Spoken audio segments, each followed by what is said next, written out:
name is Georgia, and today we'll be talking about different articles around school and out of school. Now, the first topic we're looking at is karate, a sport which originated in the Okinawa Islands in Japan, but then moved its way up to Britain, where today most people will be seen practicing it for self-defense, fitness, coordination, and of course to make sure that they're safe out down the streets from anyone that might attack them. I like to do my graded stuff for karate, so I know that I'm learning more things and I will get to a higher level. So basically learning new stuff, learning how to defend yourself, and also earning new belts. Oh yes, there are two events that we have gone in the year. We go bowling and we have the annual end of the year fight night. The bowling night is where we can come together and work as a team. And the fight night is where we get to show off our skills, where we can show where we've been improving. Teaches them discipline. I think my children have developed immensely over the last few years in being able to karate. Well, my favourite part of the evening is when we get to learn what we need to do for our grading. I think it's really good for fitness and learning respect and understanding that violence happens in a controlled environment, not out in the street.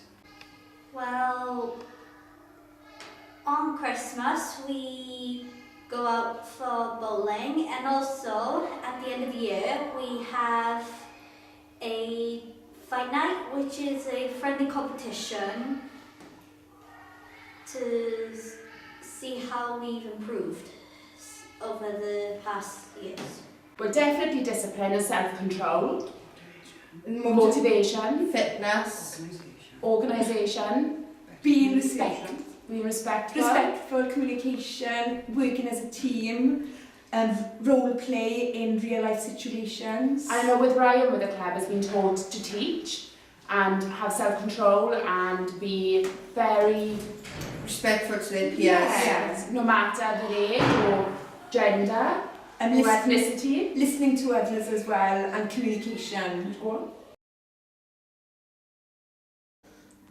I started karate 6 years ago and I really wanted to do it because I want to learn self-defense, so I know how to protect myself and all that. Say that the people that we interviewed are enjoying their time learning karate, and of course thinking how it will be a good example for younger generations. On to our next article, we'll be looking at airsoft, a sport in which you shoot pellets at each other for a sport and no one gets hurt. Now we'll be looking into the article right now. On to you, Lewis.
Darker ones.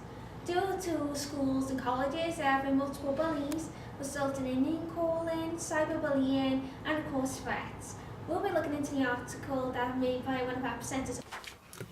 Thank you, Georgia, for that fun and exciting topic of karate. Onto a darker and serious theme. I know the majority of you have been affected by bullying. Even though some say that it's just banter at the end of the day, you don't understand what's going on behind closed doors. Why joke on a serious matter like sexuality, race, or gender?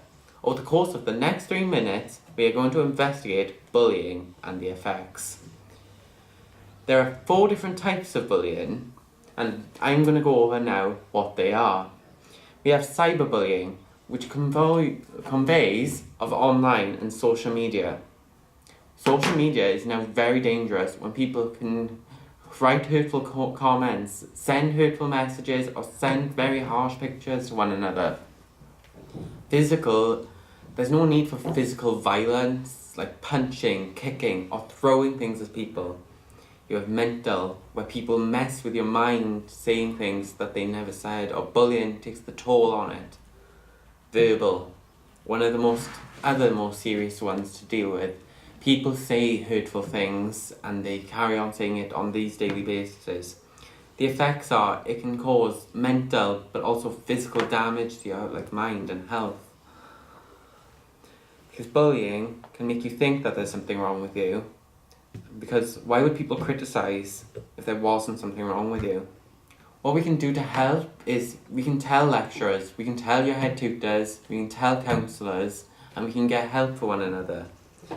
Next on.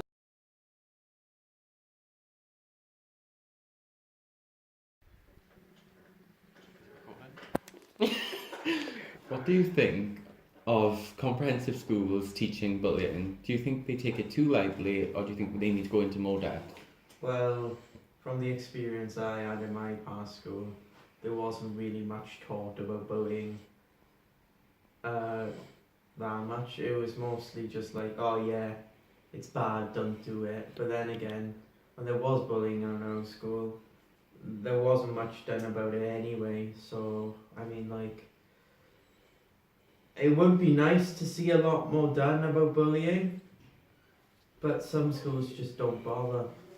Do you think that we should mainly start them in primary, like teaching them right before they leave to go into COP because it's a new start? Or do you think we should start them at the very beginning? Well, parents anyway should tell children to not pick at other kids, because for a start that's just quite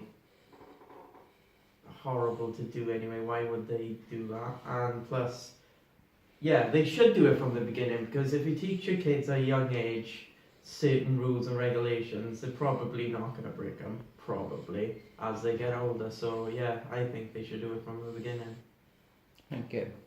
Which kids cannot feel hope to fight back. Now it is a serious matter that we must all try and help these kids with the help from charities around Britain. Most of these charities help with mental health issues caused by depression, such as anxiety. Now we'll go to our reporter, Essie, who will of course tell us all about it. Over to you, Essie.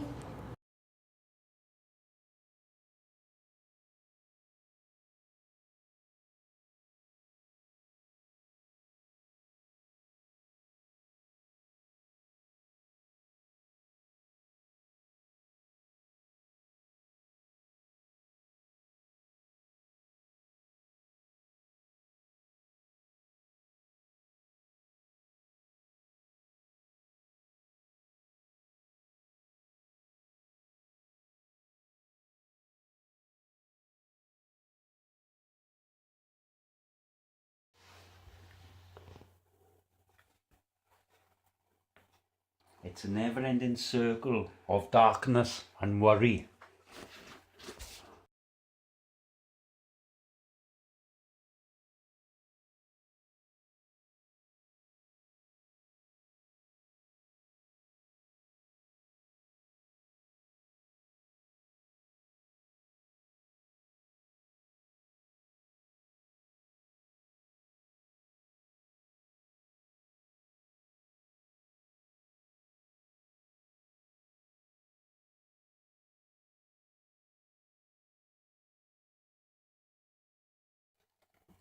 Teen depression is taken too lightly because it doesn't only affect the older people, it also affects younger people. Because younger people have got the same brain thoughts as older people.